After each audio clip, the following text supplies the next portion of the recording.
ada cara untuk memusibahkan jiwa. Jadi musibah itu bahasa Arab artinya penempaan. Bala itu artinya kayak si empu keris itu menempa, itu namanya musibah, atau bala. Semakin lama dia menempa, semakin kecil kan itu jadinya, semakin keras, semakin kuat, semakin kuat, semakin kuat. Jadi kalau ingin jadi ahsani takwim lahir dan batin, siap-siap. Kadang dinaikin, kadang dijatuhin, kadang naik, kadang jatuh. Kalau lagi naik syukur, lagi jatuh sabar. Inilah dua sayap rohani kita. Jadi rohani kita kalau nggak punya sabar dan syukur itu akan jatuh. Nah, maka antum di komunitas mulai berbagi kesenangan, berbagi kepayahan. Tapi gantungnya hanya satu, hanya kepada Allahus Somad. Jangan nyusahin orang. Jangan pernah berniat menyusahi orang. Jangan juga bergantung kepada orang. Jangan juga merasa tidak butuh orang. Jadi antara itu harus dijaga terus. Ya, semoga Allah menjadikan kita hamba yang ya'budun. Inilah dikatakan oleh Sayyidina Isa, para nabi. Wa an ya'buduni. Allah berfirman kepada para nabi. Ya. Dan sungguh sembahlah aku, kenalilah aku. Inilah jalan yang lurus. Inilah jalan yang istiqomah. Maka teman-teman, ma'rifat itu permanen. Tapi kalau ekstase zikir itu nggak permanen.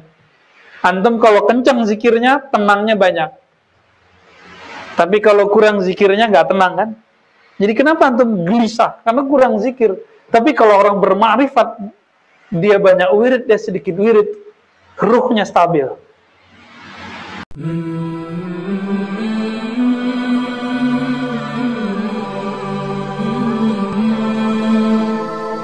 Assalamualaikum warahmatullahi wabarakatuh. Baik teman-teman yang makan Allah, kita mulai dengan memuji Allah Subhanahu wa taala. Alhamdulillah rabbil alamin, hamdan yuafi ni'amahu yukafi mazidah. Asyhadu an la ilaha illallah, asyhadu anna Muhammadan abduhu wa rasuluh. Allahumma shalli wa sallim wa barik ala sayyidina Muhammad wa ala alihi wa ashabihi jama'in. Assalatu wassalamu alaika ya sayyidi ya Rasulullah. Baik. Sebelumnya kita menghantarkan Islam, Iman, Ihsan. Yang kajian itu sebenarnya sudah ada beberapa di record teman-teman. Bisa di sosial. Malam ini kajian yang barangkali mungkin saya nggak tahu sudah pernah di Surat Zariyat ayat 56. Surat Zariyat ayat 56. Pasti sudah hafal. Minimal pernah dengar khotib baca. Cuma kita sekarang memberikan pendekatan lain. Wa ma khalaqtul jinna wal insa illa liya'budun. Dan tidaklah. Jadi ma itu bisa berarti yang, apa, bisa berarti nafi, penegasian, tidak. Wa ma khalaqtul jinna, tidaklah aku khalaqtu, menciptakan jin.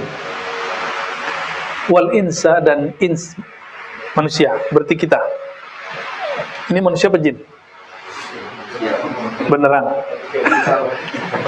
Maka mau nggak dikuasain sama jin? Jangan mau.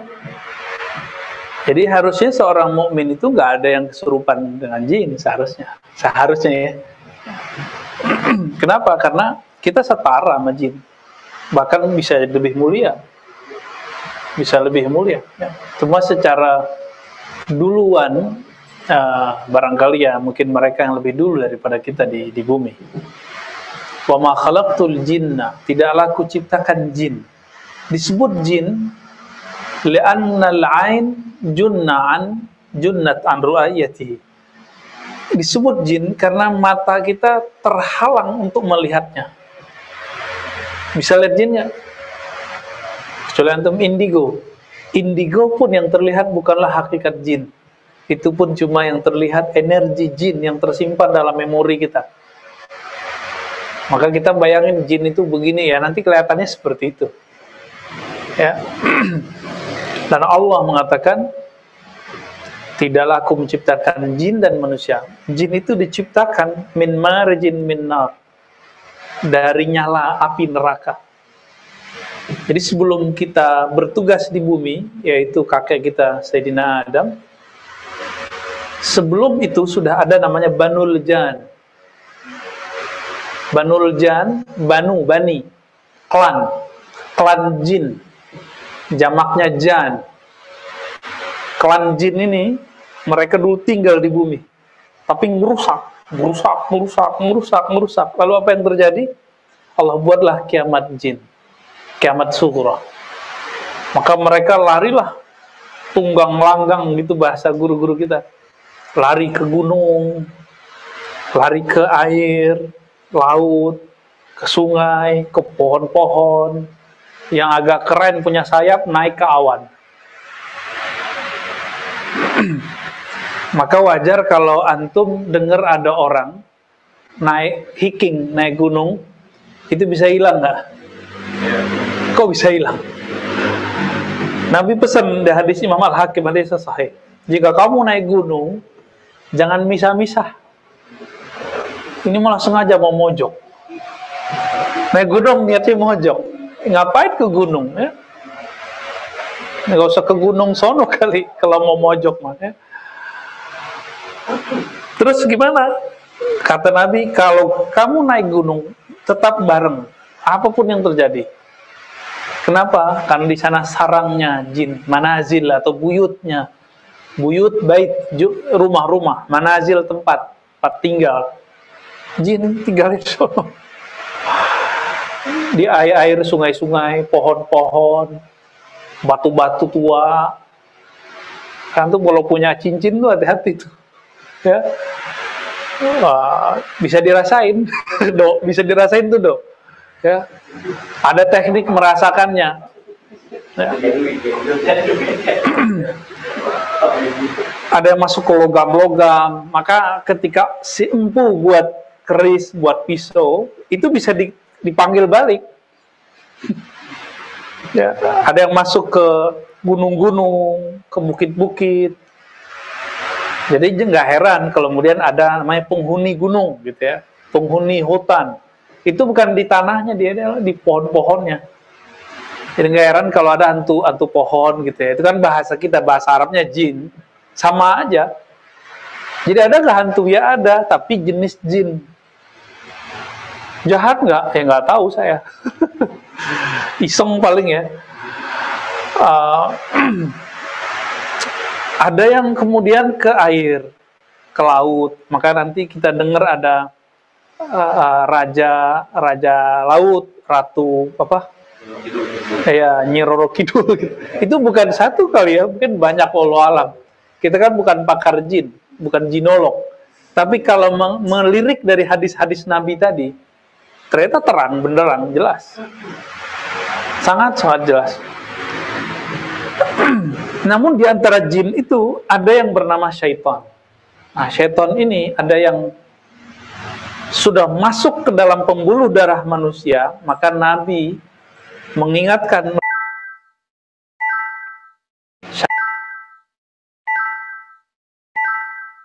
manusia.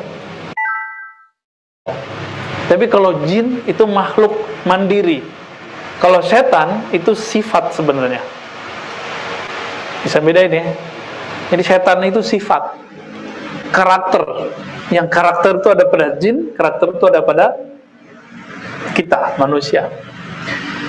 Nah, kembali ke surat Zariyat tadi, ayat berapa itu? 51 ya? Ayat 56 ya. Ayat 56, surat 51 ayat 56. Wa ma khalaqtul jinna, tidaklah aku ciptakan jin. Ciptaannya tadi dari nyala api, wal ins, dan manusia. Nah, ada fakta lain. Ternyata jin itu dulu, sebelum Nabi Syith dapat wahyu dari Allah untuk memisahkan antara dunia kita dan jin, dulu jin itu berfisik. Ada fisiknya. Karena fisiknya jelas, maka banyak manusia yang dizolimi oleh jin-jin itu. Nabi Syith ini kan keturunannya Nabi Adam, anak Nabi Adam. Jadi Nabi Syith ini umur 400 baru meninggal Nabi Adam. Berarti udah generasi keberapa tuh? Jadi Nabi Adam punya anak, anaknya punya cucu, anak berikutnya itu yang terakhir itu Nabi Syith, lebih kurang. Nabi Syith ini gak masuk ke Nabi yang 25, tapi masuk ke Nabi yang 313. Dapat wahyu dari Allah untuk apa? Untuk membuat garis pembatas antara alam manusia, alam jin. Maka alhamdulillah kita berterima kasih kepada Allah dan berterima kasih kepada Nabi Syith. Dengan berkah beliau, kita tidak bisa melihat jin. Jin pun tidak bisa ngelihat kita. Maka kalau sekarang misalnya ada makhluk jin samping kiri kita, kalau kita giniin dia nggak kena juga. Dia giniin kita nggak kena juga, kecuali melanggar batas. Ada caranya. Nah, dan itu merusak. Ya. Nah, itu Nabi siapa tadi? Nabi Syith, ya. Yang lucunya beberapa wilayah di Indonesia, orang-orang kepercayaan itu pernah meyakini Nabi Syith seperti orang Badui hanya meyakini Nabi Adam. Jadi kalau datang ke orang Badui, kita tanya, Nabi ente siapa? Oh, Nabi kita Nabi Adam katanya. Kalau kita tanya Nabi Muhammad, oh itu nabinya jalurnya beda lah. Nah, kalau kita datang ke daerah-daerah Jawa tertentu, mungkin Kalimantan, beberapa wilayah, itu mereka taunya Nabi Syith bin Adam. Ini fenomena apa? Ini bukan hoax ya. Ini fakta, ada orang-orang kepercayaan begitu.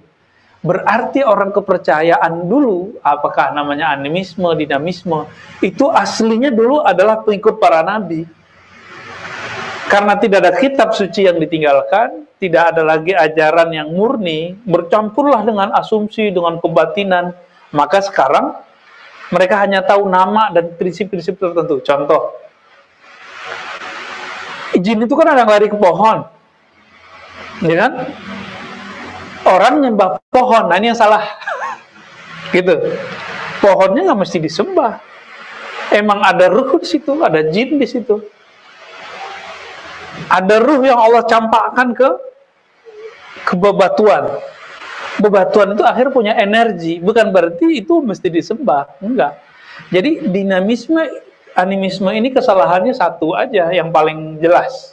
Yang nggak jelas banyak kali ya. Menyembah spirit, itu kesalahan besarnya. Kalau kita meyakini spirit itu ada di mana-mana, cuma kita nggak perlu menyembahnya. Jadi antum nggak usah jauh-jauh nyari jin di mana-mana. Jin itu, kata Imam Al-Buni, di setiap jengkal di rumahmu ada makhluk lain bernama jin. Gak usah jauh-jauh, di badan kita juga banyak kok. Di mata antum tuh banyak tuh jin-jin syahwat. Di mata saya juga ada. Makanya mata kita suka jelalatan kan. Nah, berubah karakternya namanya setan. Gak usah jauh-jauh, nyari ke goa kan kejauhan. Ya, nyari ke rumah yang ditinggal kejauhan. Di dalam diri kita mereka bisa bersarang. Ya. Nah, ini kalau cerita jin yang jadi lama nih, ya. Kita skip dulu ya. Wal ins, dan manusia. Salam, marhaban, Habib Musin. Fadhal.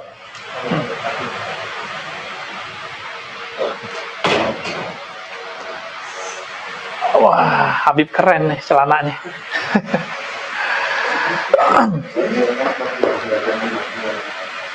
Silakan Bib, senyamannya. Tidaklah aku ciptakan. Jadi Allah itu kalau ngomong penciptaan, yang langsung ditanganinya itu kalimatnya langsung pakai aku. Itu menunjukkan bahwa Allah tidak mau di situ ada keambiguan mengenai pencipta lebih dari satu. Tapi lain ceritanya kalau Allah mengatakan tentang inna nahnu nazzalna dzikra wa inna lahu lahafizun. Sungguh kami yang menurunkan az-zikra, peringatan Al-Quran, maka kami juga menjaganya. Kalau udah pakai kami, berarti Allah kemudian melibatkan Lauh Mahfuz, melibatkan Malaikat Jibril. Ada satu surat ujungnya aja tuh 3 ayat surah Al-Hasyr itu 70.000 malaikat mengiringinya. Jadi turun malaikat bawa ayat itu, mengawal ayat itu supaya sampai ke kalbu Nabi Shallallahu Alaihi Wasallam. 3 ayat terakhir surah Al-Hasyr. Nanti itu jadi wirid kita sebelum kita mulai. Ya, next pada Lebaran baca Al-Fatihah, baca laqad ja'akum, kemudian huwallahu lazi la ilaha illahu, kemudian kul kul kul, selesai baru sholawat kita mulai ngaji. Nanti Anda kirimin ya bacaan pendek, karena kalau mau dikasih rotibul haddad kepanjangan buat antum. Ya, kita kasih rotib apa namanya? Mau dikasih apa namanya? Ya, rotibul hasyriyah kali ya. Nah, teman-teman yang makan Allah menyebut, tidaklah aku menciptakan jin dan manusia. Manusia ini al-ins, disebut ins, alif hamzah ya, nun sin. Bisa disebut juga insan, bisa disebut an-nas. Terjemahannya macam-macam ya. Namun terlepas dari terjemahan ins, apakah jinak artinya, apakah artinya lupa, atau artinya mengikuti, atau artinya kasratul nisyan ya, macam-macam orang mengartikan. Yang pasti al-ins ini Allah menyebutnya fi ahsani taqwim. Ya, surat At-Tin ya.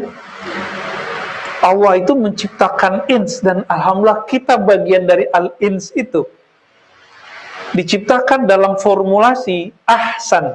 Ahsan itu ajmal wa akmal. Artinya 2 ahsan itu. Ajmal indah, bagus. Akmal sempurna. Itu arti dari ahsan. Takwim, pembentukan.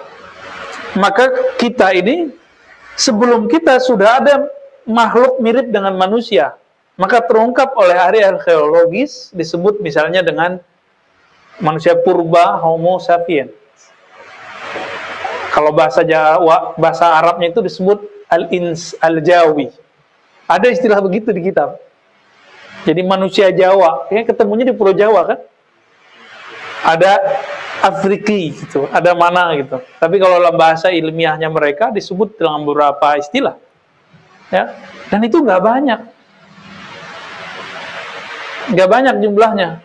Udah ketemu berapa Homo sapien mirip manusia apa, atau homo-homo itu, bukan homoseksual ya. Ada nggak sampai 70? Jumlahnya nggak akan lebih dari 70. Gitu. Umurnya panjang-panjang. Umurnya kayak Nabi Adam, 1000 tahun lebih gitu. Ya bisa jadi lebih, walau alam, kita nggak ngerti berapa umurnya. Dan itu yang pertama dicipta sendiri aja tuh. Mati, dicipta Allah lagi, mati, begitulah terus. Tentu lamanya bukan main. Sampailah kemudian kepada ahsan takwim. Jadi teori evolusi itu ada benernya, ada gak benernya. Apa nggak benernya? Cocok logi. Benernya kalau data itu ada.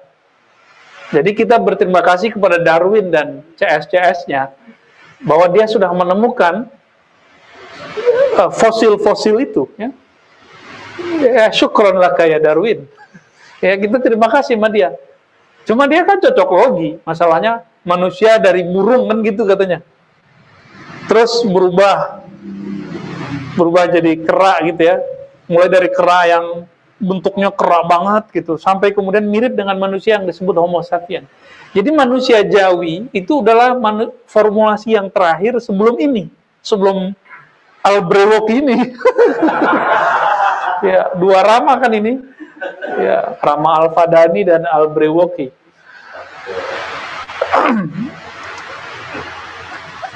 Si Darwin ini mencoba mengkoneksikannya, maka kemudian dikritik yang disebut link yang terputus, link yang hilang. Secara ilmu kimia itu perkembangannya dahsyat sekali. Burung itu kan kromosomnya 48 ya, seingat saya, benar. Yang dulu belajar kimia siapa nih? Siapa sih ya? Adanya? Enggak ya? Ya saya ingat saya begitu.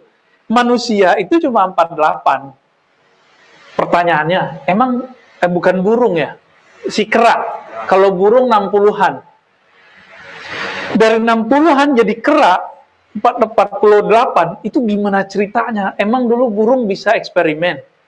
Seperti yang YouTube bocah-bocah itu kan, ada bocah-bocah anak-anak tuh di YouTube eksperimen. Ya, anak-anak antum tuh. Ya, bocah-bocah lah. Antum kan masih masa remaja aja kan? Padahal lu punya anak, udah tua ini. Jangan masih bocah kemarin sore, udah tua kita ini. Udah punya anak, udah punya bini. Tuh punggungnya udah mulai sakit-sakitan, nih kan, pinggangnya udah mulai pegel-pegel. Belakang kolesterol. Ya. Habib Musin udah mulai curiga sama badannya. Gula katanya. Maksudnya dia manis. Teman-teman yang melakukan Allah, kita ini sebenarnya sudah lumayan ya, sudah lumayan. Jadi ketika ada penemuan-penemuan seperti tadi, kita berterima kasih sama mereka. Jadi antum jangan karena anti teori evolusi Darwin terus nolak semua. Enggak. Teori evolusi itu ada yang ditolak, ada yang diterima. Kan ilmu itu dari Allah semua. Ketika diterjemahkan oleh seorang sosok namanya Darwin, ya barangkali penerjemahan dia keliru gitu. Dia mencoba mencari link. Ini sebenarnya indikasi bahwa si Darwin ini sedang mencari asal-usul dia. Itu gelisah juga. Kayaknya moyang gue nih kera nih gitu kali ya. Atau si burung tadi ya, burung purba ya, fadal. Apa nama istilah burung purba itu? Ingat gak? Ada yang ingat nggak namanya burung purba itu? Belakangnya pakai us-us gitu lah ya.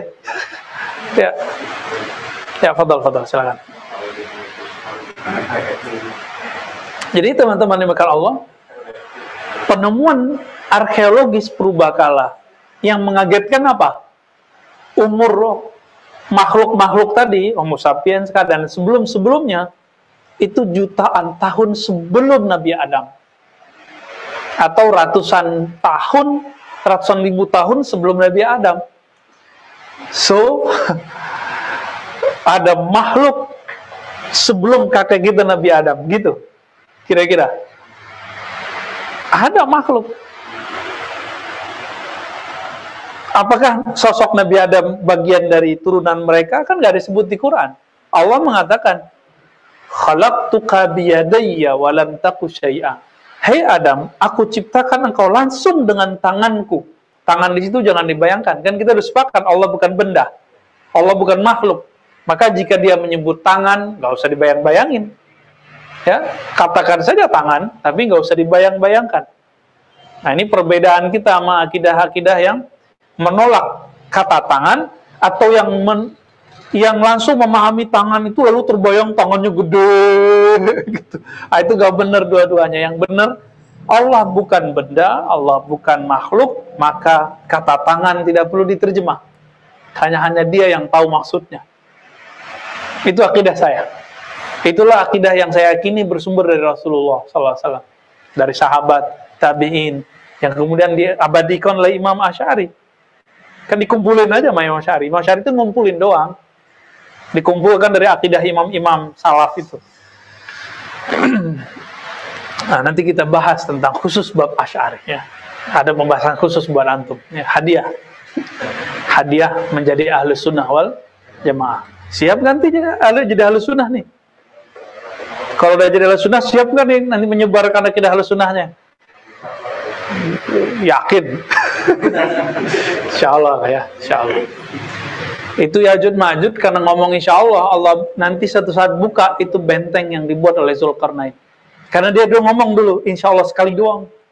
Maka insyaallah itu jangan main-main. Insyaallah itu bisa tembus ke langit bumi itu. Insya Allah. Jadi insyallahnya kita harus berubah. Insyaallah kayak ragu jadi kalau yakin. Gitu ya. Jadi kembali ke yang tadi, al-jin wal ins ini, manusia formulasinya sudah sangat ajmal wa akmal. Disebut bahasa Arabnya ahsan. Maka Allah menyebut namanya Asmaul Husna. Husna dengan ahsan satu akar kata. Satu akar kata itu. Ya.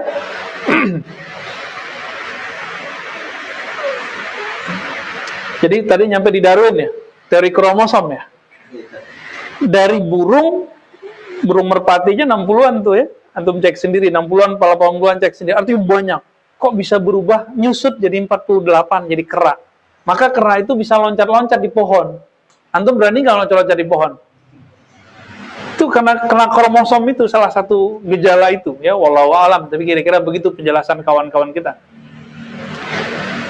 Lalu dari 48, manusia berapa kromosomnya?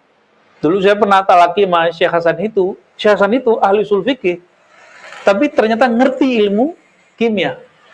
Dan beliau cerita tentang teori kromosom 46. Manusia kromosomnya 46. Untuk mengurangi dari rate 48 jadi 46 itu gimana caranya?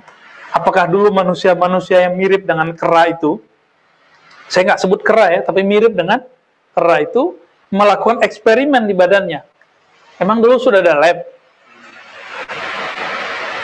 Mungkin nggak? Nggak mungkin. Akal kita sulit terima secara rasio. Antum aja sekarang belum semua bisa bereksperimen dengan diri sendiri. Cuma orang pakar-pakar kimia aja yang bisa. Sekarang perang virus ini kan juga salah satu eksperimen. Mungkin nggak virus bergerak sendiri tanpa ada campur tangan orang? Kira-kira gimana? Pasti ada orang peneliti di lab yang kemudian mencoba mempertemukan zat ini, zat itu, senyawa ini, senyawa itu, segala macam lah. Yang sangat ribet itu. Udah gak ribet. Sangat ribet. Itu pasti ada intervensi bernama manusia peneliti. Kira-kira kalau merubah kromosom dari 48 jadi 46, itu kira-kira gimana nih? Anggap kita terima dulu nih. Seandainya antum menerima teori evolusi. Anggap saja terima dulu ya. Kira-kira siapa yang mengintervensi ini? Si manusia purba itu, mungkin yang dulu kalau mau belah apa pakai batu yang ditajemin gitu ya. Ya, nomaden mereka, mungkin nggak? Kita cari dulu labnya di mana ya. Maka ini mustahil. Afan tetap itu. Kalau ini mustahil, ini sama dengan saya nanya sama eksperimen, tanya-tanya kecil-kecilan sama kawan-kawan belajar akidah Ahlussunnah. Duluan ayam ke telur. Itu debat tuh, kiri kanan. Ustadz, saya punya ayam. Telur itu keluarnya dari ayam. Yang satu lagi, usaha telur, netesin telur. Ustadz, ayam itu dari telur. Peranglah mereka. Namanya teori Daur. Daur itu muter. Kata yang melihat ayam dari telur, oh ayam tercipta dari telur. Kata yang melihat telur dari ayam, dia ngomong begitu, motor, namanya debat kusir. Debat kusir. Kira-kira siapa yang mengintervensi kromosom itu? Maka harus ada sesuatu yang bukan kera, bukan juga manusia yang modern sekarang ini. Nah, itulah yang kemudian disebut Huwa, sang dia yang masih X, tidak bisa dibayangkan karena dia bukan purba, bukan juga modern, bukan manusia purba, bukan manusia modern, gitu. Inilah yang kemudian kita sebut Huwallah. Itulah kenapa ayat Al-Ikhlas itu kul huwa dulu baru Allah. Jadi kalau mau mengenal Allah, mulai dari dia. Katakan saya tidak kenal dulu, baru bisa kenal. Itulah makna huwa. Jadi merasa diri bodoh dulu, tanggalkan dulu kalau kita dicerdas, baru muncul Allah. Atas dasar itulah agama-agama ahlu kitab lama, itu kan agamanya dari Allah semua, dinullah semua. Itu memanggil Allah itu Yahu, wahai sang dia, sang beliau. Dia itu, dia nggak terlihat oleh mata, tidak terdengar oleh telinga, tidak bisa disentuh, tidak berjarak, tapi juga tidak dekat. Nggak jauh, nggak dekat. Disebutlah dia sang maha misterius. Dikunci dalam Al-Quran disebut yu'minuna bil ghaib. Dikunci lagi dalam surah Al-Hadid. Dialah awal akhir, dialah zahir batin. Zahir batin. Kita dari batinnya dulu nih. Batin kelihatan nggak? Nggak kelihatan. Kira-kira gitu teman-teman. Mulai nganterin kata insan ini. Jadi ternyata ayat ini kalau diterjemahkan dengan kolbu, itu beda maknanya, lebih dalam maknanya. Selama ini antum nerjemahinnya gitu aja. Tidak, kalau aku ciptakan jin manusia kecuali menyembahku. Datar begitu aja. Sampai-sampai itu kalau ngojek juga yang nggak sholat, apal ayat itu. Ya, teman kita nggak sholat, pemabuk, apal itu ayat siam. Ayyuhallazina amanu kutiba alaikumus syiyam. Padahal dia nggak puasa. Ya barangkali kalau dia apal ntar dia jadi puasa kan. Nah, ini rahasia-rahasia beberapa yang terungkap. Ini saya tidak rencanakan ya. Begitu saja, mengalir saja ya. Kita skip dulu ma'rifatul insan, ma'rifatul jin. Kita skip dulu karena panjang ceritanya nanti. Ya. Berarti kita sudah berhenti di kalimat tadi. Ada yang maha misterius yang menciptakan jin dan manusia. Sekarang dia menyebut dirinya dalam Al-Quran, surat Dzariyat, ya. Wa ma khalaqtul jinna, tidaklah aku itulah yang kamu sebut misterius. Maka yang menciptakan kamu bukanlah si manusia purba atau manusia modern, tapi akulah sang misterius itu. Aku ciptakan engkau bukan buat kamu cari makan doang, bukan buat bikin anak doang, bukan untuk melepaskan syahwat doang. Lebih dari itu. Liya'budun. Li, agar. Li itu bahasa Arab. Artinya bisa ghayah, tujuan. Bisa juga la'alla, supaya. Ya. Agar mereka ya'budun. Ya'budun itu asal katanya ya'budunani. Atau ya'buduni. Ya'buduni. Agar mereka menyembah aku. Maka kalau antum melihat tuh surah Zariyat, biasanya ya'buduna, ta'buduna. Saya, ini sekarang dikasih baris di bawahnya. Jadi ada ya di situ disembunyiin. Ya mutakallim namanya. Ya mutakallim itu artinya aku. Supaya mereka menyembah sang aku tadi. Yang Allah katakan, yang kamu bilang huwa itu akulah dia. Gitu.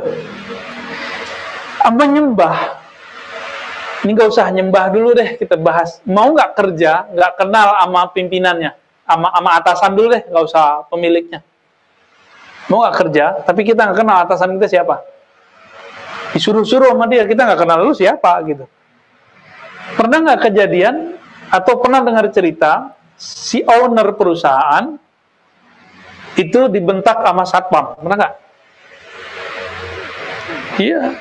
Itu bisa terjadi dan sering terjadi karena si ownernya nyamar pakai baju kaos, pakai celana pendek. Yang kebayang sama si satpam kalau orang kaya tuh pakai dasi, pakai jas. Ternyata nggak begitu. Ya. Dia cuma kenal sama atasannya, dia nggak kenal sama pemilik gedung itu atau pemilik perusahaan itu. Ya bisa jadi marah, bisa digeli kan? Si yang punya ini. Akhir-akhir gitulah Allah sama kita. Lebih mulia dari itu. Ini cuma masalah aja, perumpamaan. Maka teman-teman dimulakan Allah, kalau kita nggak mau kerja, kalau nggak kenal kerjaannya apa, siapa atasan kita, masa antum nyembah nggak kenal sama yang disembah? Kita sujud, kenal nggak yang kita sujud ke siapa? Yang kita sujud itu bata yang disusun di Mekah itu, atau yang memuliakan si batu bata itu? Yang mana? Yang memuliakan batu bata itu. Kita kan gak menyembah. Antum menyembah Ka'bah nggak? Nggak kan simbol aja kan? Arahnya ke kiblat, biar nyatu.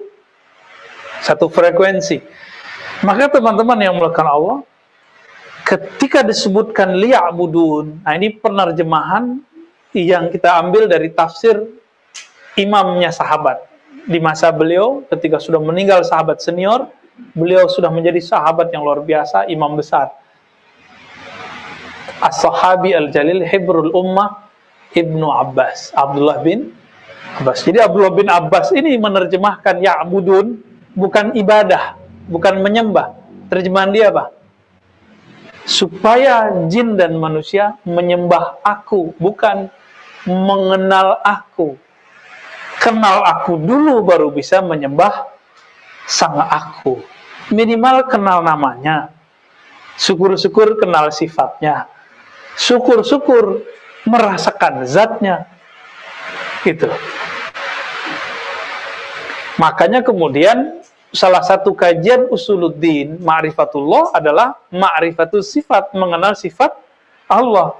Karena sifat banyak sekali, maka dibagilah sifat wajib, sifat mustahil, sifat jaiz. Sifat wajib nanti dibagi berapa lagi gitu ya, dimudahin. Cuma ada orang yang ngerti bilang itu bid'ah, itulah masalahnya. Ya, nggak paham, nggak mudeng. Ya. Jadi kalau diterjemahkan ayat tadi, wa ma khalaqtul jinna wal insa illa liya'budun. Tidaklah aku, sang aku, menciptakan jin dan manusia kecuali agar mereka menjalankan tugasnya untuk mengenalku sehingga sempurna dalam menyembahku. Kira-kira begitu. Kalau nggak begitu, nggak terasa. Jadi sholat khusyuk itu bukan antum melayang, hilang. Itu namanya keluyuran. Sholat tapi keluyuran. Sholat kemudian ekstase, kehilangan. Itu ahwal. Mengenal Allah itu makom. Makom itu di atasnya khusyuk. Makanya Nabi mengatakan bab ihsan, masih ingat ihsan? Engkau menyembah Allah seakan memandangnya. Jika tidak merasa dipandangnya, karena sudah kenal, maka kita bisa memandangnya. Minimal memandang namanya dalam diri kita, memandang sifatnya terpancar dalam jiwa kita, dalam ruh kita, dalam kolbu kita. Baru bisa nanti merasakan zat Allah. Itu ilmu tentang zat Allah kan mahal. Itu hanya milik wali-wali yang tinggi. Minimal kita kenal namanya, sifatnya, af'alnya, 3 jadi cukup. Jadi ilmu akidah cuma mengantarkan sampai nama dan sifat, af'al. Tapi ilmu ruhani mengantarkan sampai kepada zat. Kesempurnaannya bisa di waktu masih hidup, bisa nanti setelah meninggal. Bahkan orang yang belum sampai ilmunya kepada ma'rifatul zat, udah masuk surga pun nanti masih mencari ilmu itu. Maka saya pernah menulis, ya. Saya punya IG tapi jarang dirawat. Kadang buka, kadang enggak, kadang nulis, kadang enggak. Ya. Dulu pengen tutup, nggak tahu cara nutupnya. Ternyata banyak juga yang minta agar tetap itu ada. Ya sudah sesekali saya tulis. Salah satu yang saya tulis apa? Bermakrifat. Tetap mencari makrifat setelah kita wafat. Orang meninggal itu masih cari makrifat. Maka antum mumpung nyawa masih dalam badan ini, ruh masih bersambung, berkoneksi dengan tubuh ini, ngaji makrifat dulu. Biar nanti di sono jadi Pak Lurah. Jadi wali kota nanti di alam ruh, di alam barzah. Dicori-cori orang terantum itu. Ngaji ruh. Jadi jangan dikira di alam barzah itu antum tidur mulu. Ada yang tidur. Ada yang kerjaannya di dunia ngaji, di sono ngaji lagi. Ada yang di sini bangkang ke Allah, ya di sono disiksa Allah, ditakut-takutin. Jadi siksa ahli kubur itu ditakut-takutin terus sampai dia tersiksa dan terasa lama. Maka di alam sono lamanya bukan main. Lamanya bukan main. Tapi bagi orang-orang yang kenal Allah, seperti kita ngantuk-ngantuk, ketiduran, terus bangun, rasanya lama atau cepat? Nah, kira-kira begitu. Nah, maka majelis-majelis yang isinya mengenalkan hamba kepada Allah, mengenal Allah, ma'rifatullah, itu majelis sangat dirindui nanti kalau sudah meninggal. Maka tidak jarang-jarang mereka datang lagi, hadir lagi. Karena ruh kan nggak mati. Yang mati tubuh fisik ini kembali ke tanah. Coba, innalillahi wa inna ilaihi rajiun. Kita milik Allah, kembali ke Allah. Tubuh dari tanah, kembali ke tanah. Sedangkan persoalan alam barzakh nanti diurus oleh an-nafs, jiwa. Jiwa kita ditanya lah. Jika ruhnya mengenal Allah, maka di backup lah si jiwa itu. Jiwa itulah yang merasakan mati. Kullu nafsin za'iqatul maut. Tidak ada kullu ruhin za'iqatul maut. Setiap nafs jiwa pasti mati. Tapi tidak ada ayatnya setiap ruh pasti mati. Ada nggak? Nggak ada. Maka penerjemahan ulama dulu yang menyamakan nafs jiwa dengan ruh, ini adalah keambiguan. Karena emang ilmunya mungkin barangkali belum sampai ke sana. Karena ilmu ini kan Allah yang Allah simpan, ada yang Allah teruskan, ada yang Allah tutup habis-habis. Dan ilmu itu di akhir zaman Allah buka semua. Maka antum coba lihat, Sahih Bukhari sekarang tidak mesti dipelajari lagi, didapat oleh orang yang mencari hadis. Apa saja sekarang sudah bisa beli kitab Sahih Bukhari kan? Kalau nggak dapat teks Arabnya, dapat terjemahannya. Jika ilmu zahir yang dulu hanya dimiliki oleh ulama-ulama besar sekelas Imam Bukhari, apalagi juga ilmu ma'rifatullah. Nggak usah khawatir, antum nggak nyantri, nggak apa-apa. Ya, nyantri di alam Jabarut aja ya. Sekali seminggu, sekali sebulan, lumayan kan. Alam Carut Marut, alam Jabarut. Ter-GR lagi ya. Jangan GR dulu, kita takut juga, jangan-jangan ini jebakan-jebakan aja. Ya. Maka kita nggak boleh merasa aman. Kata Sayyidina Al-Hasan Al-Basri, murid Sayyidina Ali, Man amina minan nifaq fahuwa munafik. Siapa yang merasa aman dirinya dari ketergelinciran kemunafikan, maka dialah munafik yang sebenarnya. Dia yang sok-sok suci itu mereka berjubah-jubah kesolehan, tapi batinnya dibukakai oleh Allah. Orang-orang yang sudah memastikan dirinya masuk surga, yang jualan-jualan surga, selain dia masuk neraka, selain aliran dia kemudian akan disiksa, baik itu nyerempet ke bab politik, ke bab pemahaman fikih, apalagi pemahaman akidah. Ini mereka ini masuk ke kategori yang disebut oleh Imam Salaf Al-Hasan Al-Basri yang wafat tahun 110 Hijriah. Apa kata dia tadi? Yang merasa dirinya aman dari ketergelinciran kemunafikan, maka dialah munafik. Ya. Kata Ibnu Abi Mulaikah, saya ketemu ratusan sahabat Nabi, tidak ada satupun yang merasa imannya seperti iman Jibril. Nggak ada satupun.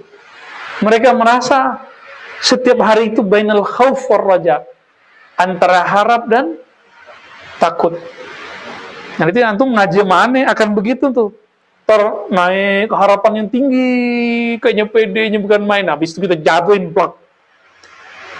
Akan begitu terus, biar nanti lina beluakum ayyukum ahsanu amala. Jadi ilmu itu ada cara untuk memusibahkan jiwa. Jadi musibah itu bahasa Arab artinya penempaan. Balak itu artinya kayak si empu keris itu menempa, itu namanya musibah atau balak. Semakin lama dia menempa, semakin kecil kan itu jadinya, semakin keras, semakin kuat, semakin kuat, semakin kuat. Jadi kalau ingin jadi ahsani taqwim lahir dan batin, siap-siap. Kadang dinaikin, kadang dijatuhin, kadang naik, kadang jatuh. Kalau lagi naik syukur, lagi jatuh sabar. Inilah dua sayap rohani kita. Jadi rohani kita kalau nggak punya sabar dan syukur itu akan jatuh. Maka antum di komunitas mulai berbagi kesenangan, berbagi kepayahan. Tapi gantungnya hanya satu, hanya kepada Allahus Somad. Jangan nyusahin orang. Jangan pernah berniat menyusahi orang. Jangan juga bergantung kepada orang. Jangan juga merasa tidak butuh orang. Jadi antara itu harus dijaga terus. Ya, semoga Allah menjadikan kita hamba yang ya'budun. Inilah dikatakan oleh Sayyidina Isa, para nabi. Wa an ya'buduni. Allah berfirman kepada para nabi. Ya. Dan sungguh sembahlah aku, kenalilah aku. Inilah jalan yang lurus. Inilah jalan yang istiqomah. Maka teman-teman, ma'rifat itu permanen. Tapi kalau ekstase zikir itu nggak permanen. Antum kalau kencang zikirnya, tenangnya banyak. Tapi kalau kurang zikirnya nggak tenang kan? Jadi kenapa antum gelisah? Karena kurang zikir. Tapi kalau orang bermakrifat, dia banyak wirid, dia sedikit wirid, ruhnya stabil. Ruhnya akan stabil. Mau yang stabil atau yang gelisah? Kalau kantor baca khatam khojakannya bernafsu, pengen dapat apa gitu, ya. Tar zikir kulhunya bernafsu, baca waqiahnya pakai nafsu, nafsu biar rezeki banyak. Jadi baca Quran bukan karena ingin dekat ke Allah, tapi karena ingin sesuatu yang ada pada Allah. Inilah teguran Allah, ini kalam penutup saya. Allah berkata kepada seorang wali melalui ilhamnya. Jadi ilham-ilham Rabbani ini masih turun. Wahyu udah tutup. Apa kata Allah? Semua orang meminta, yatulubuna ma'indi, yatulubuna minni. Semua orang mencari sesuatu yang aku sediakan. Surga kayak, pahala kayak, kebahagiaan kayak, khusyuk ke makomat-makomat yang tinggi kayak. Illa bayar.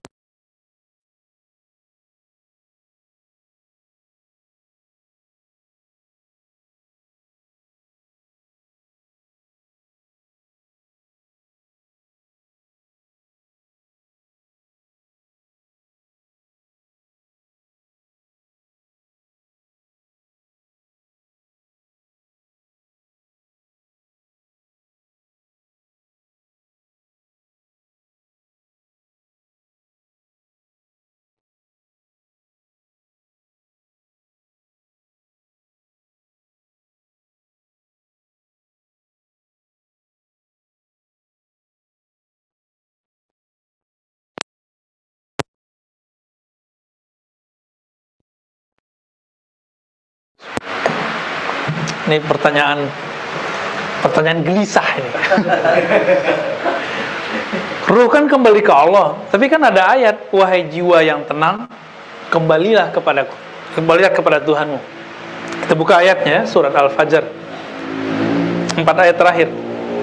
Ya ayyatuhan nafsul mutmainnah, wahai jiwa yang mutmainnah, yang tenang. Jangan berhenti di situ. Jiwa yang tenang itu pakai apa? Maka harus dirujuk kembali ke surat Ar-Ra'd ayat 28. Ala bidzikrillah tatmainnul qulub. Ketahuilah, hanya dengan menyebut, mengingat, mengenal Allah, jiwa jadi tenang. Jadi jiwa itu gelisah terus. Kapan dia mulai tenang? Dimasukkanlah, disuntikkan, divaksinkan nama Allah ke dalam kolbu. Talqin namanya, zat masuk. Kalau udah masuk nama dalam kolbu, dia latih terus, maka jiwanya lama-lama nurut ke dalam kolbunya. Kolbu itu teman-teman bahasa Arab, ya. Nih perhatikan, benar-benar nih. Kolbu bahasa Arab artinya apa? Kata kolb, bolak balik. Itu arti pertama. Apalagi artinya, kolbu itu artinya elastis, dia lembut sekali kolbu. Makanya kolbu itu gampang tersentuh. Antum ngeliat ada orang susah di tepi jalan, bisa nangis kan? Ada yang nongol di sosmed kita, kayaknya orangnya suaranya indah, tapi kok orangnya kayaknya biasa banget, kita tersentuh. Itu kolbu lagi tersentuh tuh. Nah, maka coba kenali diri kita yang lagi dominan apa nih? Kajian. Ada kajian yang masuknya ke kepala, pusing kan tuh. Coba dari tadi kajian saya masuk ke kolbu, terasa berdesir-desir, terasa bikin candu atau bikin pusing. Kalau antum nerimanya pakai ini, pusing. Tapi kalau nerimanya pakai kolbu, tuh kolbu langsung tersentuh gitu. Maka jadikan akal itu bekerja di bawah kolbu, jangan kolbu bekerja di bawah akal. Karena Allah itu menyuruh, lahum qulubu yaqiluna biha. Mereka punya kolbu, dan mereka berakal, berpikir dengannya kolbu. Jangan berpikir itu cuma dengan otak cerdas kita, tapi pakai kolbu. Kolbu itu gampang tersentuh, dia elastis. Ciri-ciri elastis gampang tersentuh. Yang kedua, gampang merevisi kalau dia salah. Maka ciri-ciri ustadz, kalau sudah masuk ke alam kolbu, dia sangat mudah merevisi kalamnya kalau dia salah. Kalau masuk ke seorang suami, masuk kok seorang istri, masuk kok seorang guru, seorang murid, ketika terjadi cekcok, polemik, baik guru murid ikhtilaf, suami istri ikhtilaf, terjadi cekcok, itu gampang benernya ntar.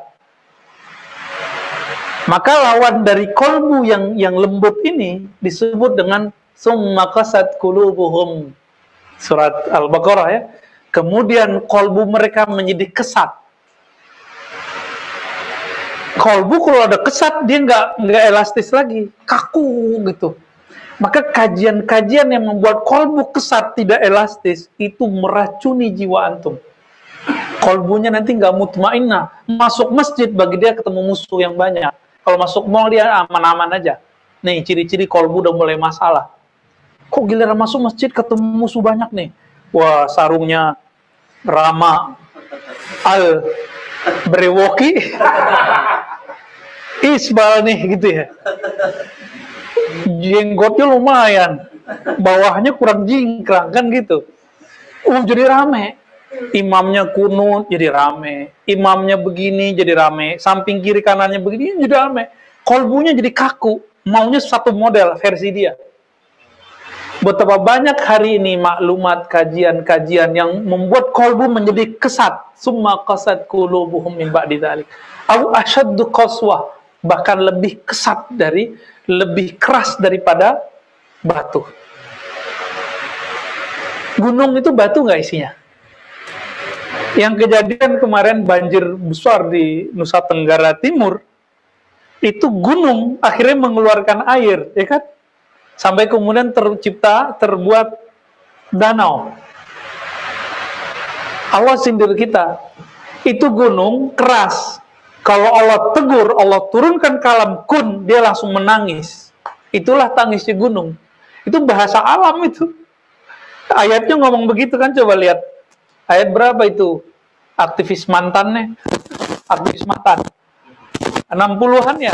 60 atau 61? Ya. Jadi itu, kalau ada longsor, kayak kemarin di Bogor, kalau secara kacamata alam, fenomena alam. Tapi dalam kacamata ilmu hakikat, itu Allah berkalam di sana. Allah berkalam, makanya terjadi longsor. Orang mana bisa bayangin Bogor yang dari dulu nggak pernah begitu kan, tiba-tiba dari atas longsor dan banjir. Nusa Tenggara terjadi begitu. Tapi yang bikin saya malu apa? Ya Allah, itu bukit, batu, keluar air. Ini kolbu, kok susah nangis. Nyebut nama Nabi aja nggak bisa tersentuh. Gimana mimpi ketemu Rasulullah Sallallahu Alaihi Wasallam? Maka wajar kiai aja nggak bisa ketemu Nabi di mimpinya, apalagi muridnya, apalagi santrinya, apalagi jamaahnya. Dia nggak rindu kepada Rasulullah saja. Gimana mau rindu, kenal aja kagak. Ya? Maka teman-teman yang melakukan Allah, ya Tuhan nafsul mutmainah, wahai jiwa yang mutmainnah. Itu kalau saya terjemahkan versi ilmu munasabat Quran. Jadi ada namanya ilmu munasabat Quran. Munasabat artinya mencari keselarasan satu ayat dengan ayat yang lain. Apa maknanya? Wahai jiwa-jiwa yang telah tenang dengan pancaran zikrullah, yang telah tenang dengan mengenal Allah, karena dia sudah kenal kepada Allah, sudah tenang menyebut nama Allah. Irji'i ila rabbiki radiyatan mardiyah. Pulang kampunglah engkau kepada Allah. Gitu. Maka jiwa itu nanti dapat izin. Bukan hanya ruhnya, sama jiwa-jiwanya nanti dibawa. Disebutlah nanti jiwanya naik. Jadi ketika masuk, diundang oleh Allah, Allah pakaikan dua baju, radiyah dan mardiyah. Allah ridho dan dia diridhoi. Radiyah itu jiwanya ridho kepada Allah. Ridho itu di atas cinta ya. Jadi orang kalau udah cinta, muncullah satu sifat namanya ridho. Kalau ini dodo ini, ridho do. Ridho ini kalau bahasa kita rela. Kalau udah rela, kehendak dia, kehendak kita. Tidak ada namanya lu gua nggak ada. Kehendak kita lebur dalam kehendaknya, kemauan kita hilang dalam kemauannya. Tidak ada lagi di situ dualisme, yang ada hanya wujudnya, wujud Allah semata. Jadi rodiyah mardiyah itu kuncinya ada satu, mahabbatullah, mencintai Allah. Dan cinta itu mesti diejak, dilatih. Kata orang Jawa, kalau kamu udah sering, kamu pasti cinta. Apa bahasa Jawanya? Orang Jawa mana orang Jawa? Nah itu tuh saya nggak bisa. Walaupun pasangan saya orang Jawa, tapi sekarang nggak bisa ngomong Jawa. Ya. Tapi kalau baca teksnya ngerti ya. Gimana? Terjemahannya gimana terjemahannya? Orang kalau udah biasa, maka lama-lama aja cinta. Maka dulu-dulu orang kan dijodohin, lama-lama cinta juga tuh. Ini kan antum produk-produk itu nih. Dulu bapaknya, mbahnya kan dulu dijodohin. Ya, kalau sekarang kan nyari sendiri, ya Rama ya? Ya, nyari sendiri. Giliran cerai, ngelibatin keluarga besar. Nggak adil. Baik. Kejawab nggak nih? Ya. Nanti kan bisa diulang-ulang ya. Ya. Maka dikasihlah hadiah si jiwa itu. Masuklah ke jannati. Gabunglah dengan hamba-hambaku. Masuklah ke dalam. Nah, si hamba itu ruhnya. Si jannat itu nafsnya. Ruh itu mesti ada cangkangnya. Cangkangnya di mana? Itulah jiwa. Gitu. Ya. Kalaupun nggak paham malam ini, besok paham insya Allah. Ya lagi. Ya, betul. Ada dua Bu ya. Tadi terakhir bilang bahwa kita kalau berdoa dari kalau nggak salah ya, kalau kita memberi harusnya hanya untuk aku atau apa tadi, untuk yang kamu mau aja, kalau nggak salah. Ya. Nah kalau saya tuh berdoa, salat ya pasti gitu sih. Ya Allah, habis salat, jadi saya salat segala macam, saya doa, ya Allah berikanlah saya rezeki yang banyak, atau saya kesehatan damping dengan Allah. Nah itu sebagai besok saya bikin juga atau gimana gitu, untuk yang ke arah yang hanya kolornya. Iya. Satu dulu, takut lupa. Karena nggak ada notulennya kan. Ini saya langsung to the point aja. Imam Notoilah membimbing para murid dari meminta untuk dirinya, sekarang meminta untuk yang disuruh sang punya diri. Siapa yang mempunyai diri kita? Allah. Maka beliau mengatakan, sebaik-baik yang kamu minta adalah apa yang dia suruh. Maka Nabi itu nggak pernah minta untuk kepentingan dirinya. Kalau Nabi minta gimana? Ini contoh, Nabi nggak minta duit, tapi Nabi minta syukur. Nabi nggak minta banyak zikir. Nabi nggak minta biar ekstase, fana, khusyuk, enggak. Nabi nggak minta. Nabi minta, Allahumma inni ala dzikrika. Udah hafal kan? Ya Allah, bantu aku mengingatmu. Wa syukrika, bantu aku mensyukuri nikmatmu. Berarti kalau minta syukur, nikmatnya ada kan? Wa husni ibadatik, dan menyempurnakan ibadah kepadamu. Jadi Nabi itu nggak pernah minta, ya Allah bajangin hartaku, itu nggak ada. Nabi selalu minta supaya tugasnya saat dapat nikmat jalan. Jadi nikmat ini sudah dijamin. Yang belum dijamin, kita bisa jalanin tugas nggak? Nah, maka sebaik-baik doa adalah doa yang membuat kita menjadi hambanya. Hamba saat dapat nikmat syukur, saat nikmat dipending sabar. Tapi apakah masih disebut dipending kalau orang sabar? Jadi ada kata kunci. Kalau nikmat itu sedang dipending secara zahir, batinnya nggak dipending. Kenapa? Karena nikmat itu ada dua. Syukur itu sendiri kan diminta. Ya Allah, bantu aku untuk syukur. Berarti syukur nikmat nggak? Jadi sekarang malam ini teman-teman coba dibagi dua. Ada nikmat yang zahir, duit, sehat, pasangan. Mau nambah? Tinggal diaminin tuh ya Kak. Dia jawabnya salah dia. Seharusnya amin, besok langsung jadi kan. Apalagi anak, pekerjaan, umur panjang, kendaraan, apalagi rumah, itu zahir semua. Kalau orang kenal Allah, yang diminta bukan yang sebelah itu, yang diminta sebelahnya ini lagi. Inti dari semua tadi dua aja, sabar sama syukur, sabar syukur. Jadi sabar dan syukur mencakup semua nikmat yang tadi. Semua yang tadi itu terkumpul dalam dua kata aja, sabar syukur selesai. Karena sabar dan syukur itu tidak pernah lepas dari antum punya yang semua tadi. Semua dunia dikumpulkan kepada antum atau dikurangi dari antum, itu nggak akan keluar dari dua keadaan aja. Kalau nggak sabar, syukur, sabar, syukur. Masa pandemi gini, makanya tadi saya nanya Mas ya kan, gimana pengunjung udah mulai ramai belum? Ya mulai apa? Naik pelan-pelan, kadang turun. Emang begitu. Apalagi kalau ramai ntar ada yang moto-motoin ya kan. Ada orang niatnya benar, tapi kadang bercampur dengan tidak benernya kadang. Ini memang udah zamannya udah zamannya. Kalau lagi rame syukur. Kalau lagi kurang, syukurin.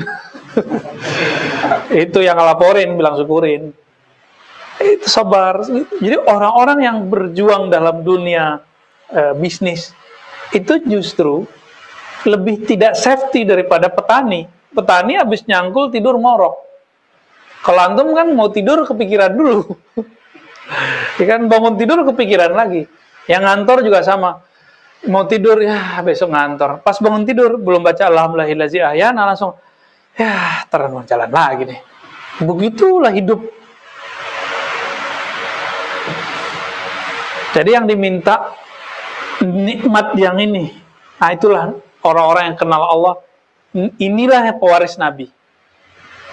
Kalau yang sebelah kanan tadi, sebelah kiri itu ya, Nabi mengatakan, ta'iba abdud dinar. Sungguh lelah budak fulus, hamba dinar, hamba dirham, hamba rupiah, hamba dolar. Bukan berarti sahabat Nabi nggak kerja, mereka kerja.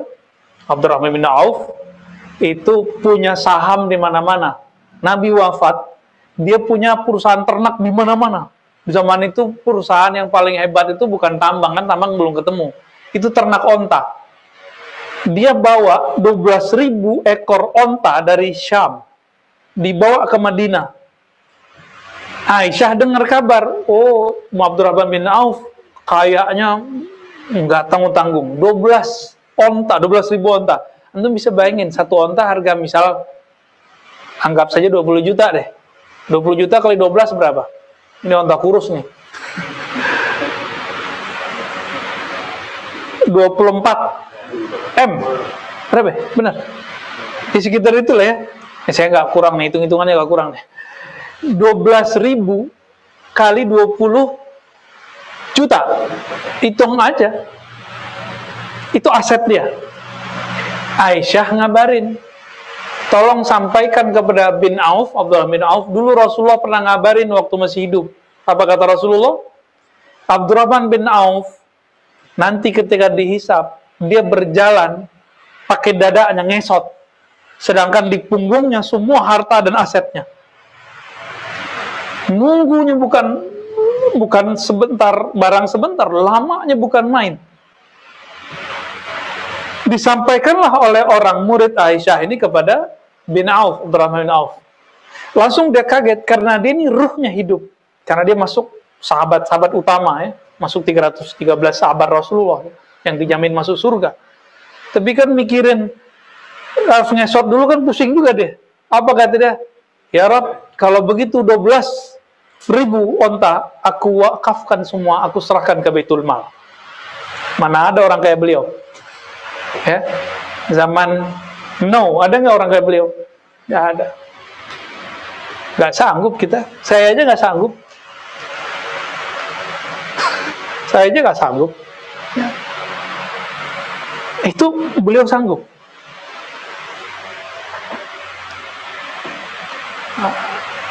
Jadi saat mereka diuji, itu kan ujian juga ya. Itu mereka mau berbagi. Dan ini yang disebut wasyukrika. Jadi mintalah syukur, jangan minta nikmat. Minta syukurnya. Karena syukur mencakup nikmat yang zahir, nikmat yang mati. Mungkin nggak orang baca alhamdulillah dengan penuh rasa bahagia kalau dia nggak ada duit? Jarang. Zaman now ya, zaman sekarang ada nggak? Pasti dia seneng kalau THR turun. Ya kan? Kadang nyindir-nyindir ya kan sekarang pejabat-pejabat yang kelas-kelas lapangan ini banyak yang nggak tahu apa gajinya kurang bagaimana. Itu semua UMKM itu mereka colek-colek semua itu.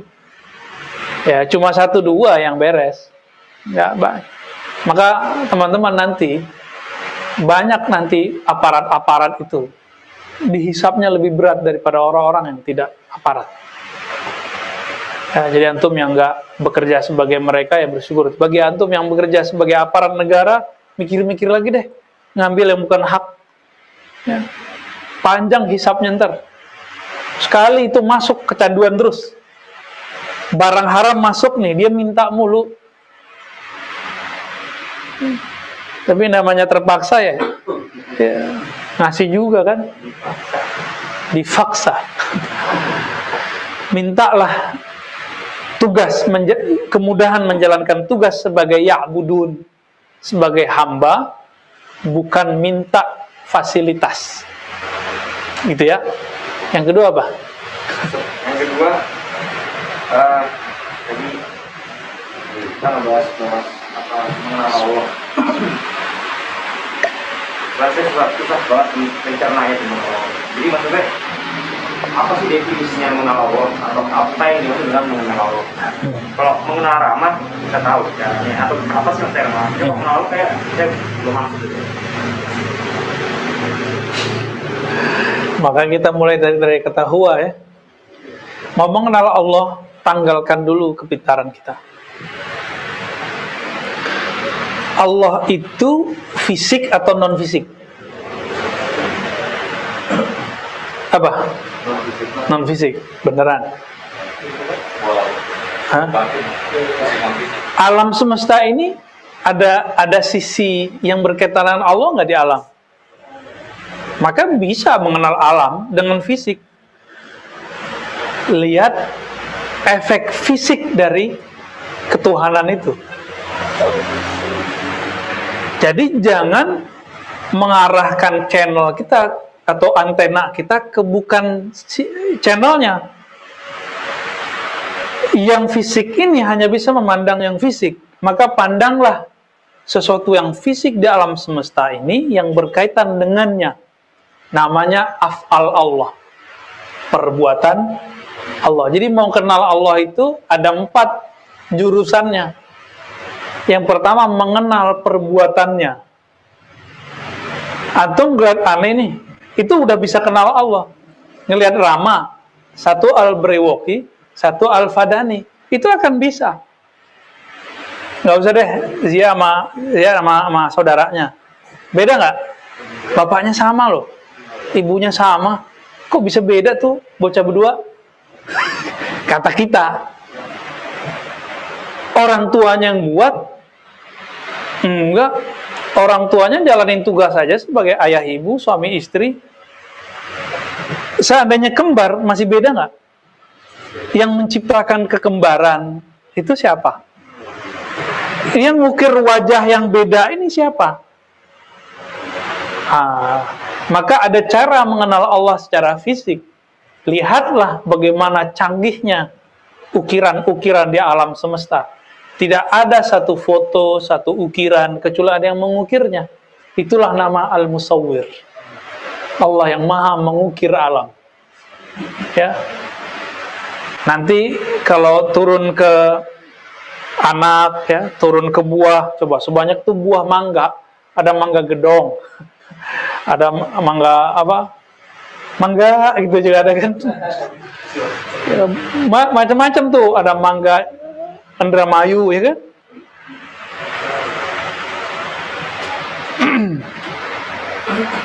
Gak usah jauh-jauh ngeliat badan kita. Tuh lihat si brewok nih. Yang paling deket sama rambut itu alis apa brewoknya? Alis ya kan? Tapi kenapa alis nggak nambah? Giliran ini 3 hari udah kemana-mana tuh. Seminggu mau mulutnya hilang. Langsung nutupin semua ya kan? Kok bisa? Jadi saya aja, Rama Al-Brewoki aja nih, nggak bisa ngatur nahan, bilang, Bulu, kamu jangan tunggu-tunggu dulu dong, nggak sebulan aja, nggak bisa kan? Ini penemuan fisik di dalam diri kita. Coba antum punya gigi kan? Punya kuku nggak? Kuku manjang nggak tiap minggu? Coba gigi tiap minggu panjang. Mau Jumatan, motong dulu kita. Kan repot. Kok ini bukan cocok ini kita lagi bertanya sama diri kita. Loh, ini ternyata ada sesuatu yang misterius dalam diri ini. Yang tidak misteri itu perbuatannya. Itulah huwallahu al-awwal, al-akhir, az-zahir, al-batin. Zahir perbuatannya, batin sang misterius itu. Siapa sih sumbernya ini? Itu misterius. Gampang nggak? Jadi kita bilang, saya yakin nih pasti ada yang ngurus ini. Kita kasih aja nama. Yang menumbuhkan rambut. Udah, itu nama sudah. Berarti antum udah kenal Allah dari satu nama. Yang menumbuhkan si brewok dan tidak brewok. Gampang tuh. Coba, antum dulu kecil. Terus sekarang udah kayak bapak-bapak. Pernah nggak ngatur? Ntar gue mau tingginya sekian. Umur sekian ntar begini. Pernah nggak? Coba, apa orang tua kita yang narik-narikin punggung kita, kamu panjang ya? Enggak kan? Yang udah punya anak, sekarang anaknya udah hampir segede dia. Anaknya Abi Musin udah segede Abi Musin ya? Tingginya. Ya kan? Itu kan kita nggak pernah ngatur-ngatur itu. Begitu saja. Apakah dia begitu saja? Enggak mungkin ada di alam semesta. Ini kalau nggak ada yang nuangin ya nggak masuk airnya. Kopi kalau nggak buat ya nggak ada kopinya. Masa ada di alam semesta tubuh secanggih ini nggak ada yang ngaturnya. Masuklah 3 nama sekaligus. Al-Khaliq, Al-Bari, Al-Musawwir. Pencipta dari tiada menjadi ada. Al-Bari yang mewujudkan keberadaan itu. Al-Musawwir yang mengukir keindahan alam semesta, termasuk tubuh kita. Gimana tuh kira-kira? Coba hidung antum taruhnya di dengkul sama Allah, kan repot. Ya kan? Telinga naruhnya enak banget di sini. Coba telinga di depan. Juele ya. Itu aja udah disebut ma'rifatun nafs. Mengenal diri, kenal sang misteri. Minimal kenal perbuatannya dulu. Itu basic tentang ma'rifatullah ya. Masih panjang itu jalannya tuh. Nah, dari sini muncullah ilmu, namanya ilmu eksak. Cuma sayang ilmu eksak sekarang udah bercerai talak 3 dengan ilmu tauhid. Dulu masa Ibnu Sina masih digabung dengan Allah. Jadi ini semua karena Allah. Zaman Imam Ghazali, Fakhruddin Ar-Razi itu dokter ternyata. Dokter-dokter mereka itu semua. Itu mereka menyatukan ilmu iman tauhid dengan penemuan-penemuan itu semua. Jadi nggak ada yang mentok. Kalau sekarang kan ilmu mentok-mentok bawaannya. Gitu ya. Udah jam berapa nih? 10:30. Udah kali ya. Ya dok. Udah dok. Udah mulai sayunya matanya nih. Saya rasa cukup ya kajian kita. Ya? Loh, ada nanya, ayo, silakan dok. Buat kameramen kita ya.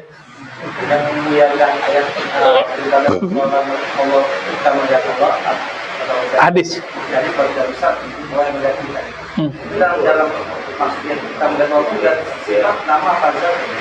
bisa semua. Seakan-akan memandangnya perbuatannya, memandangnya. Antum sudah dapat talqin zikir nih, dibimbing sama guru menyebut nama Allah, terpandanglah namanya, bukan tulisan alif lam lam ha, tapi makna dari nama itu. Kalau sudah mulai terasa maknanya, udah otomatis masuk langsung ke sifat. Kalau sudah ada sifat, hilanglah sifat kita, nyatalah sifat dia. Wah, itu panjang lagi ceritanya tuh. Pusing lagi kepala antum ntar. Tajalli af'al namanya. Manifestasi Allah menzahirkan perbuatannya, menzahirkan namanya, menzahirkan sifatnya. Tapi Allah masih merahasiakan nama dari zatnya, apalagi zatnya itu. Jadi nama itu juga beragam. Ada nama dari perbuatan, Razzaq, Musawwir, Khaliq. Ada nama dari Asmaul Husna, secara umum mencakup yang tadi. Ada nama sifat, ada nama zat. Ada nama yang zahir, ada nama yang batin. Ada nama yang jali, ada nama yang khafi. Ada nama yang sir, yang terrahasia. Makanya dalam hadis-hadis Nabi memberi kuncian-kuncian itu. Bahwa nama itu ada yang disimpan oleh Allah Subhanahu wa taala dalam dirinya. Dan itu hanya dibagi ke wali-wali khusus. Salah satu yang diungkapkan dari awal-awal ayat-ayat muqatta'ah itu loh. Kaf, ya, ain, shad, ha, mim. Itu nama-nama Allah sebenarnya. Ya itu semuanya itu bagian-bagian dari nama Allah, nama Nabi Muhammad sallallahu alaihi wasallam. Ya. Karena sudah mulai sendu, sudah mulai hujan, kita tutup dulu dengan baca salawat Allahumma shalli ala sayyidina Muhammad wa ala ali sayyidina Muhammad. Salawat al-Fatih. Allahumma shalli ala sayyidina Muhammad al-Fatih lima ughliqa wal khatim lima sabaq. Nasirul haqqi bil haqqi wal hadi ila siratikal mustaqim. وعلى آله حق قدره ومقداره العظيم صلى الله على سيدنا محمد. السلام عليكم ورحمة الله وبركاته.